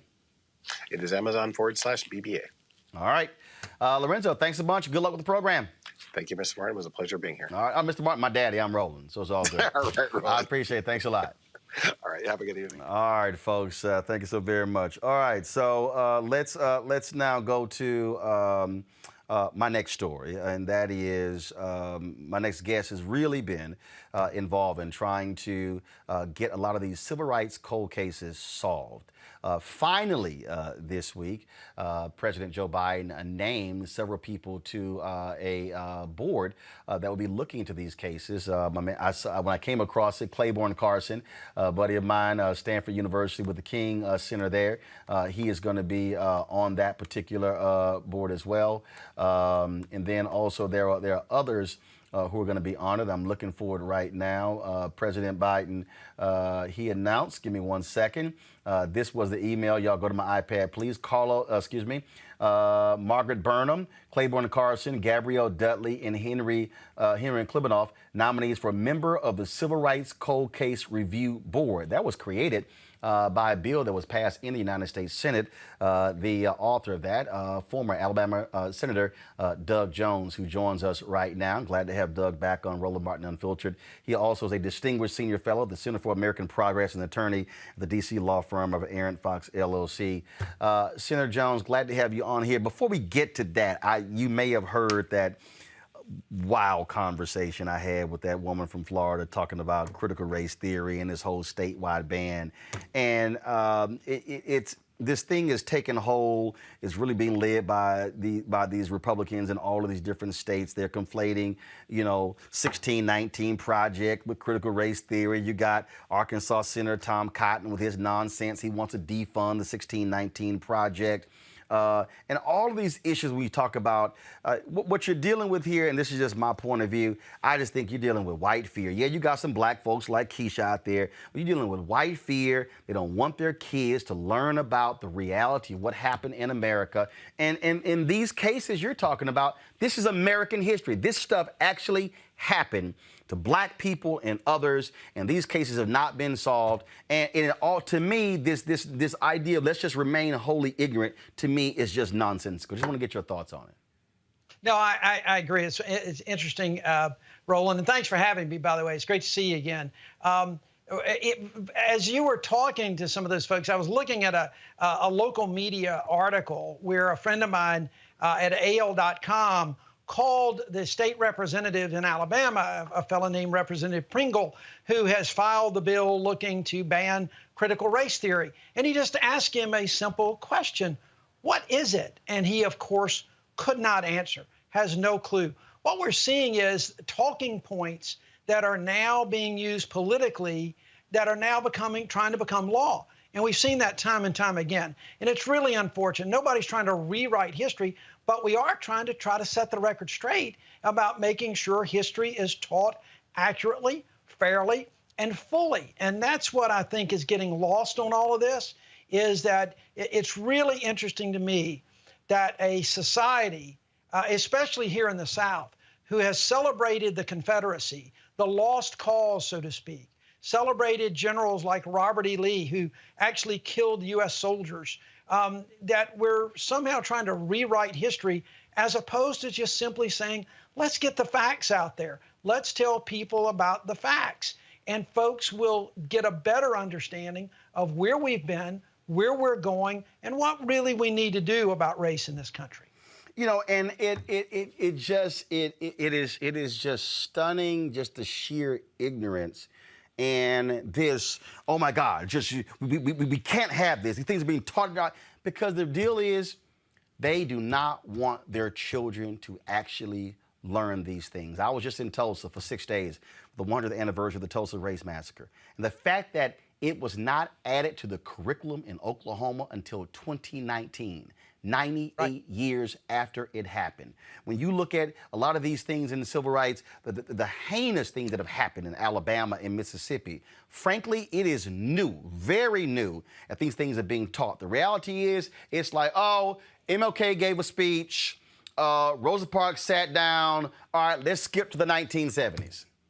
Yeah, there's no question, Roland. When I prosecuted the church bombing cases back in 01 and 02, we did a fair amount of jury work, and we were really stunned at the lack of information that people had about the civil rights movement in Birmingham citizens. And it wasn't just the white citizens. It was the African Americans that we had on that jury, or on the focus groups that came in, it was stunning to us to listen to the fact that they knew very little about the civil rights history of Birmingham, especially with the younger folks and the youth movements here in Birmingham that really, prompted all the changes across the country. Folks knew very, very little about it. And so tell folks about this particular cold case review board. What are they going to do? I am so proud of President Biden for moving this forward. I'm so proud of the Senate and the House who passed this with overwhelming support. It was one of the bills I really pushed. This is an interesting story behind this bill, Roland.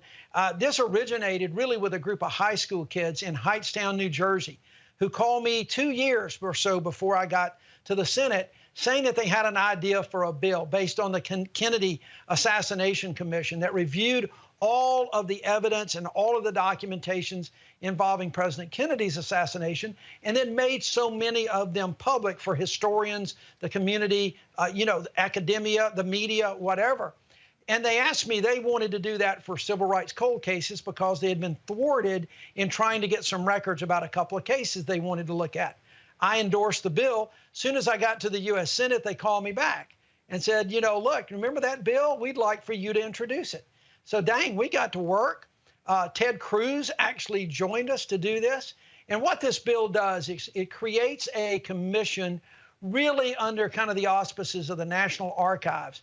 The goal of the commission is to gather all of the documents within the federal government's possession, Department of Justice, Department of Education, wherever these records might be, of these civil rights cases that involved heinous crimes. They didn't have to be a death. It could be an assault. It could be a number of things up until like in the early 70s. Get those records, bring them into one place. Let this commission, who's presidentially appointed, review those records and then open them up.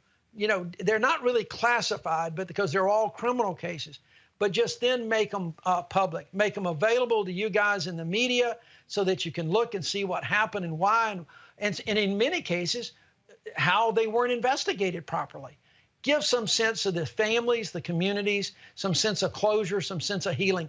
I learned that knowledge is power, and there is so much that can be gained from understanding what happened in those cold cases, the civil rights cold cases, what happened and why. There's so much knowledge that we can gain to maybe help educate people in the future. But will this board, could this also lead to prosecutions? Could it lead, what can it actually lead to? Yeah. Well, it really can't lead to prosecution. This is not a prosecuting authority. Could they come to something to where they find and refer it back to the Justice Department or a state investigation? Yes. But the odds are in these cases, Roland, I've seen it time and time again, the potential defendants are all gone and they're dying off every day. So the odds of this resulting in any prosecution are probably slim and none. But the fact is, the knowledge, the being able to get the facts out. We're just now learning, as you said, what happened in the Tulsa race massacre.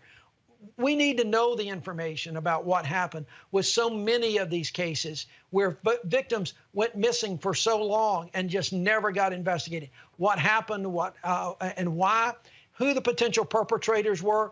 And I'll tell you, Roland, one of the things that I found, that this is not just important for the families of the victims. In many, many cases, it's important for the families of those who may have perpetrated these crimes. There's a sense of reconciliation that this kind of bill and these kind of records can lead to. That's what I'm hoping to get out of this. Well, it is certainly that something is needed. I do want to get your thoughts on this. You're no longer in the United States Senate, but just a few moments ago, Senate passed the bill after Senator Ron Johnson sat the hell down finally to make Juneteenth a federal holiday. Absolutely. I'm really proud of that, of the Senate for passing that. I didn't see the final vote, but it's just another element of progress. That bill will pass likely in the House. I think it's long since past due. And, so, you got to take the nuggets of progress where you can find them, because there's so many things happening right now in the country that you just shake your head and you wonder where the hell we're going. But this shows that there can be some bipartisan support. It can be some things that we can get past the politics of race. And let's look at this in a way that moves the country forward. It was unanimous, and this was the statement that Senator Ron Johnson released. Although I strongly support celebrating emancipation, I object to the cost and lack of debate. While it still seems strange that having taxpayers provide federal employees paid time off is now required to celebrate the end of slavery, it is clear that there is no appetite in Congress to further discuss the matter. What that means is he looked like a fool, he lost, and Republicans probably said, man, get out the way and get this bill because we look stupid blocking it. You know, Roland, I wish he would write that letter to the Alabama legislature, who still gives people time off for Confederate Memorial Day and Robert E. Lee's birthday. Our state funds are used to pay holidays for that. So let's look at across the board. Maybe he will say, look at all of those issues like that and send something to the Alabama legislature. I doubt it seriously. Yeah, this is the same guy who says that it was a party atmosphere on January 6th. So yeah, I don't think that's going to happen. And it is unfortunate that you're no longer in the United States Senate. I mentioned that whole bill to defund the 1619 project, and unfortunately, one of the people who was sponsoring that with Senator Tom Cotton of Arkansas is Tommy Tuberville, who of course, who has no idea what the hell the Voting Rights Act is. Yeah, he doesn't know what the Voting Rights Act. He thinks the three branches of government are the House, the Senate, and the presidency. So, I mean, what can you say? Oh, my goodness. Senator Doug Jones, is always glad to have you on the show. Thanks so much, and great job getting this bill passed. So to look at these cold cases.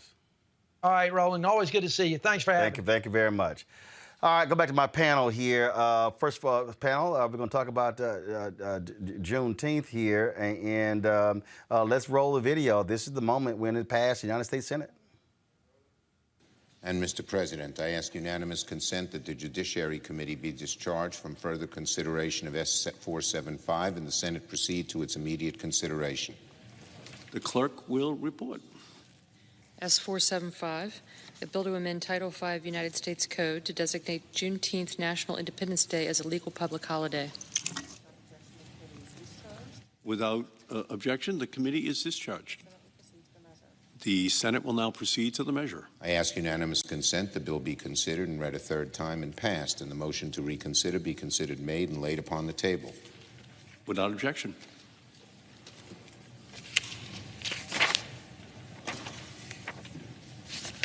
Mr. President, I ask consent the Senate proceed to the consideration of S-Res 269 submitted earlier today. The clerk will report. Senate Resolution 269, designating June 19, 2021 as Juneteenth Independence Day in recognition of June 19, 1865, the date on which news of the end of slavery reached the slaves in the southwestern states. Without objection, the Senate will proceed to the measure. I ask unanimous consent the resolution be agreed to, the preamble be agreed to, and that the motions to reconsider be considered made and laid upon the table with no intervening action or debate. Without objection. Thank you, Mr. President. That was the Juneteenth resolution, which we'll talk about more tomorrow. All right, Mustafa. It now goes to the House. It's likely going to, obviously, Democrats have the majority there. And so President Joe Biden may be soon signing into law Juneteenth as a national holiday in the United States. Part of American history, and we have to tell the full story. And this is an opportunity for, all the brothers and sisters who have worked diligently to make sure that this became a reality, that all that hard work has been honored. We just have to make sure that we're also highlighting and telling the other stories that are a part of our journey inside of this country and a part of our country's history. For those people who say this doesn't mean anything, I'm a native Texan. I was there when the late State Representative Al Edwards, my alpha brother, Mustafa Al alpha brother, who led this effort every session, and got it made into a state law. It actually forced people in the state to actually learn the history of slavery in Texas, to learn exactly what took place. And so for those who say these things don't mean anything, they do, because Juneteenth is the only, Texas, when made a holiday, was the only observance of anything tied to slavery in this country. Yeah, and I think history obviously is just so important. I know here in the city of Philadelphia, June 19th of 2020, we made it a local holiday. So it's good to see it on a national level. But understanding that Juneteenth is not only a celebration of our Blackness, but it is a celebration to end slavery. And so, you know, when the Emancipation Proclamation was signed by President Lincoln, it gave the opportunity for people to, one, be aware of their history, but two, understand that they are free. And I think that, you know, understanding that it's on a federal level, it hopefully will open the eyes and ears of the day of observance, as we do for Memorial Day, as we do for other federal holidays, that this is one step in the right direction. So I don't take it as a minimum win. I take it as a holistic approach to how we move forward. And I'm glad as President Biden that was able to put this into law. Well, he will be anyway. Ben? Yeah, a couple of things. With Mustafa, congratulations to all the people who actually worked on this, because I know that getting it this far was a monumental task. Juneteenth has been a holiday in my family for a while, especially when we lived in Boston, out in Roxbury, out at the park. One of the best celebrations. You didn't see Black people any other time of the year because it was too cold in Boston. But when Juneteenth came around, you just saw a sea of Black people. And it wasn't celebrated nationally at that time. And it's going to be amazing to have a day where we can connect on a level of that celebration that we had in Roxbury every year for Juneteenth. So I'm excited about this. I want to bring up my next guest. He is out of Washington State. He is, of course, former head of the Seattle King County NAACP. Carl Mack is an historian. Carl, your issues with Juneteenth. Mm-hmm. Your thoughts about this action today. What are the issues? I think they're historically absolutely incorrect, and I think they're insulting to us as a people. And so who's incorrect? Those the Congress, that bill passing was absolutely incorrect. So what should it have been? Okay, so the bill says, and what is being taught, and I'll just give you specifically in the state of Washington. And first of all, Roland, let me be clear. I have absolutely no problem with Juneteenth. My problem is the historical efforts that are being made and what's being surrounded. I call it the misrepresentation of Juneteenth. And so what happened in the state of Washington is they passed similar legislation, and this legislation has been passed a lot throughout this country. And in the state of Washington, similar to what they just did in Congress, they said that the legislature intends to designate Juneteenth as a statewide holiday celebrating the end of chattel slavery. So what people have been taught about Juneteenth is that those of our ancestors who was enslaved in Galveston, Texas, number one, they were the last Blacks to be enslaved in this country. Number two, that they got the word a year and a half late after President Lincoln had signed the Emancipation Proclamation. Both of those things historically are just incorrect. There is no other way to put it. Now, all one has to do is to understand this.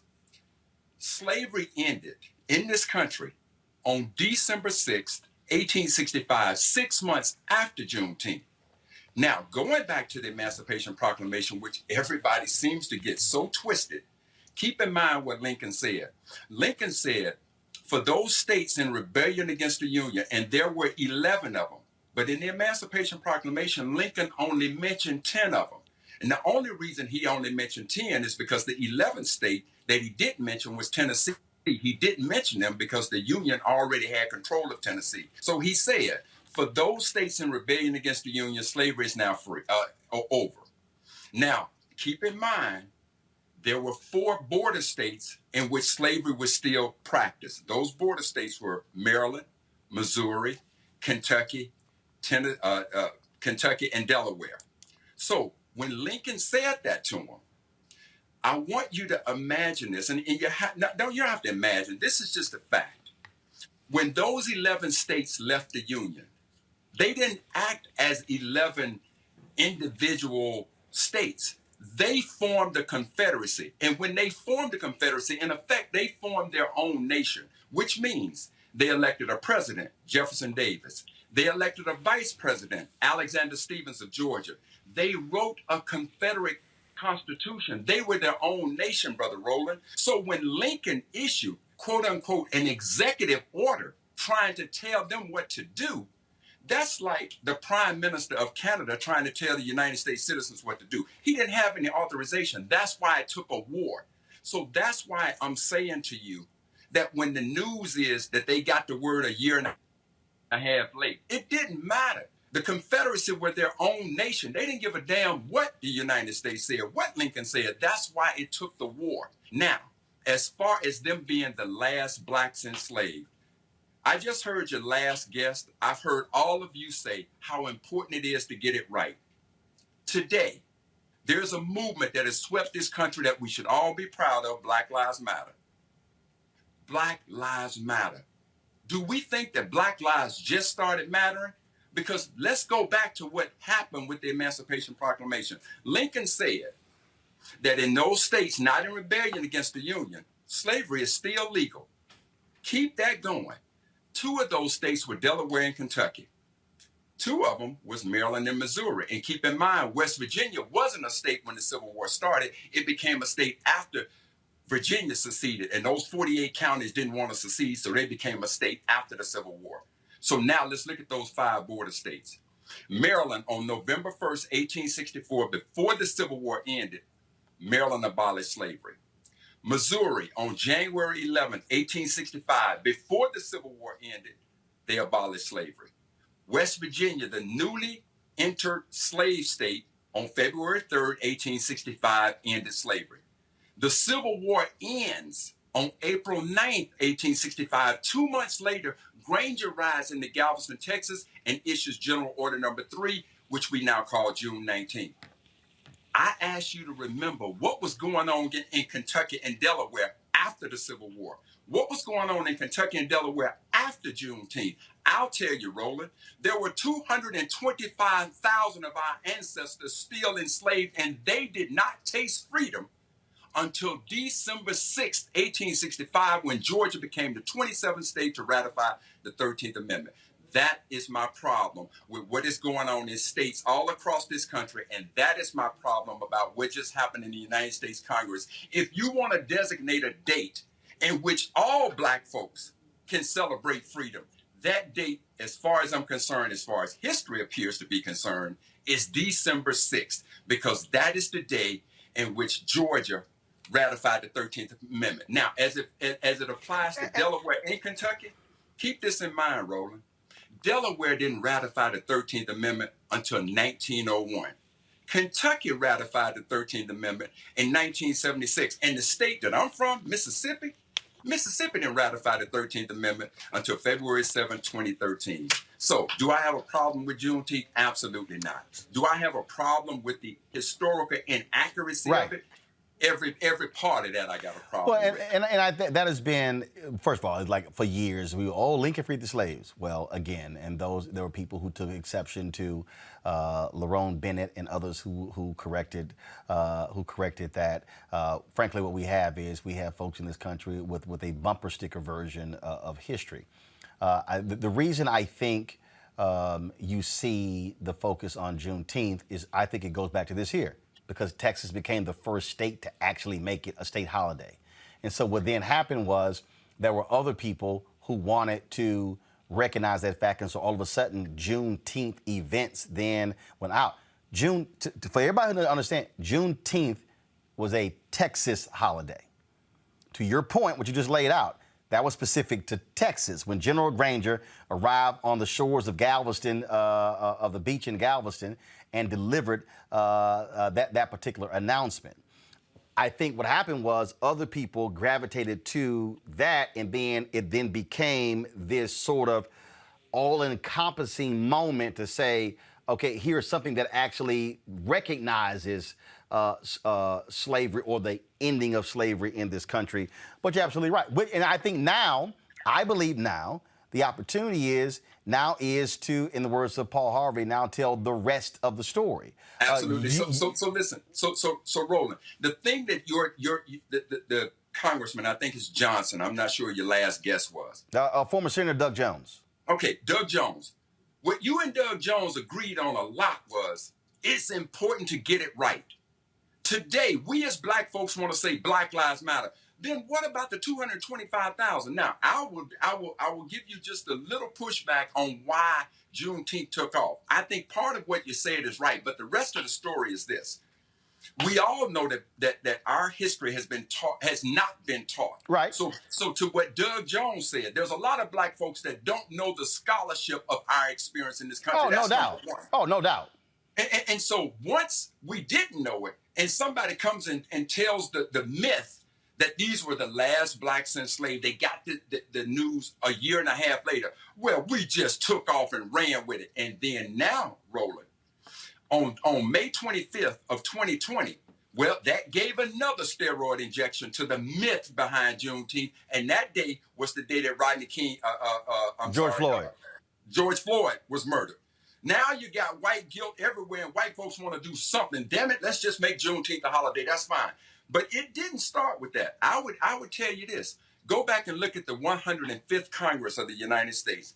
There was a senator from the state of Mississippi named Trent Lott who introduced legislation similar to what was just passed, and it clearly said, June 19th, the day that slavery officially came to an end.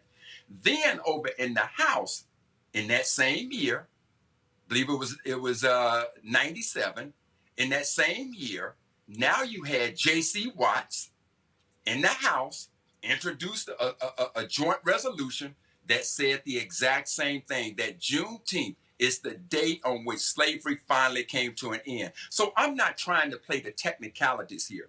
But what I am saying is in the spirit of Harriet Tubman. Right. They asked that sister, baby, why would you keep going back, you free? And she said, how could I be free when my people ain't free? Well, how in the hell can we celebrate Juneteenth as the day on which slavery ended when there were over 225,000 of our folks still enslaved in the state of Delaware and Kentucky? Well, I dare say that is my problem. I dare say the same as how we celebrate July 4th as Independence Day. And as Frederick Douglass said, what does this mean to the slave on July 4th? And so, but here's the last point I'll make, and this is very simple. What you laid out is why you got to have black-owned media. Is why because here's the piece. The bottom line is, and you already see it. I know ABC is having a big Juneteenth primetime show. All of a sudden, trust me, you're about to see businesses all across America. And here's the deal. I'm just laying in the cut because I'm telling you, every company that wants to try to profit off of Juneteenth, I'm gonna hit all of them saying, where's your black spin? Where's your black-owned spin? See, that's the other deal. It's just like if a business out there all of a sudden dropping Kwanzaa commercials, you got to be asking how much money you spending with black-owned companies. Not giving away. So this is why we also have to have our own media where we can actually have this conversation, because this ain't gonna happen on MSNBC, CNN, Fox News, ABC, NBC, CBS. Make no mistake about it. Make no mistake about it, Roland. And to your point, let me say this. I know that you know the Bennett family who owns the Seattle Medium and KRSZ out of Seattle. Okay, so I wrote an op-ed piece about what I just explained to you all. Not one white newspaper would pick it up, but that got picked up by the Seattle Medium, the black-owned press. And I've always been a huge supporter. In the same way, I listened to the pride that you all had about the legislation being passed. But now we as brothers and sisters right now on your program are going through a learning moment where we're going, damn, maybe I didn't know what Brother Mac was saying, but we're respecting that. And look, I don't expect you to trust what I'm saying. Just go back and verify. No. But I'm saying, but here's the moment. To me, this is the moment. And I'm gonna bring my panel in after this. The moment for us is this here. This is now, just like that white retired lieutenant colonel when he gave a speech on Memorial Day, and when he told the history of Memorial Day and they cut his microphone because he talked about it, it was freed, it was actually slaves who actually started Memorial Day, and then they cut his mic. This is where we now use the bully pulpit. And so when folks say, hey, end slavery, actually, that's not the truth. So, so here's my whole deal. This is where we can use the day to say, first of all, there should be a day that speaks to slavery in America, but we also correct the story because even when we use the word we were freed, we actually weren't. That's why I say all the time that we were for the first time, black people were technically fully free Americans in 1970. It took going through Jim Crow, the Voting Rights Act, the Civil Rights Act, the Fair Housing Act, took all of those different things. That's why I say technically fully free, and that leads to a whole other conversation about freedom. But I'll say this, Roland. I'll give you just a little pushback. There is no debate over what chattel slavery was. Oh yes, I got it. And as such, that's why I said freedom. That's why I said freedom. Right, but there is no debate what chattel slavery was, and all I'm saying is on December 6, 1865, that is the day that chattel slavery in this country ended for our ancestors. Got it. And what I'm saying is we should use the day to tell the whole story and not keep allowing his story to be told. Carl Mack, I appreciate it. Thanks a lot. No problem, my brother. Thanks. Go to my panel here. Final comments there. The point there, Mustafa, again, it's how do you able to tell history? I do think there is value in the holiday. Our job is to make sure the story is told. Again, I go back to, and let me be real clear. I know everybody, and the 1619 Project was great, but as Dr. Greg Carr says, it was decades of black scholarship in Ebony Magazine, in Jet Magazine, in Negro Digest, and others that were telling that 1619 story long before the New York Times ponied the money up and Nicole Hannah-Jones and others led it. And again, that's not diminishing what they did, but we've had this body of work for decades that have told that story.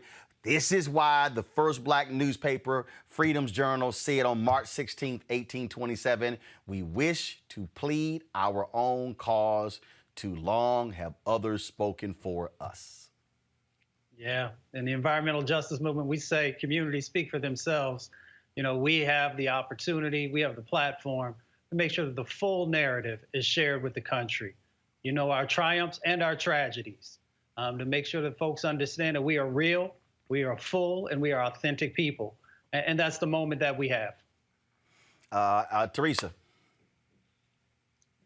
Yeah, I'm looking forward to seeing now that this is a federal holiday, what the educational system will be doing in our public schools to make sure that our children and our youth are educated in the proper way. So I'm looking to see what the rollout will be for that.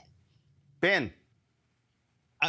Honestly, Roland, can you just connect me with that with Brother Matt? Because I got to have him on my show because he had a fire, a clarity, and a moral certitude, with it that I feel like his voice should be amplified in that way. So I did not know that particular history, but now that I know, we're going to spread the word. Well, and again, that's I make the point, y'all. This is why this show matters. This is why, because our ability to be able to provide a platform to other voices who are ordinarily not going to get a lot of attention on mainstream media. That's why we do what we do, which is why we ask y'all to support what we do, joining our Bring the Funk fan club.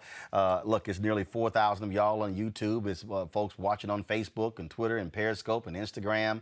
You're going to be watching the replay as well. The bottom line is, y'all, you ain't getting this nowhere else, okay? You got black-targeted news out there, but you ain't got black-owned news out there. And so if y'all want to support what we do, please do so. Cash App, $RM Unfiltered, PayPal.me/R Martin Unfiltered, Venmo.com/RM Unfiltered. Zelle is Roland@RolandSMartin.com, Roland@RolandMartinUnfiltered.com. We went long, y'all, on some of the topics. There were some stories we did not get to. My apologies about that. We even have our Juneteenth stinger that I didn't even run. We just went right into it. And so today was like a freight train going. Well, we certainly appreciate it. Ben, Teresa, Mustafa, thank you so very much for being on today's show. And y'all, I was that close. Man, I was that close after what Carl said and then what Mustafa, Teresa, and Ben said. I was that close about to drop y'all this major announcement. but I gotta wait till next month. Y'all, I was that close. I literally was about to pull it up on my computer and do it right now, but I gotta wait. But I'm telling y'all, when we drop it, y'all gonna be like, that's what that Negro been working on for the past, since he launched this show? The answer is yes. I'm telling y'all, I'm just telling y'all right now. I'm gonna drop it next month. Buckle up. But it's gonna be real. We gotta go. I'm gonna see y'all tomorrow right here on Roland Martin Unfiltered. Holla!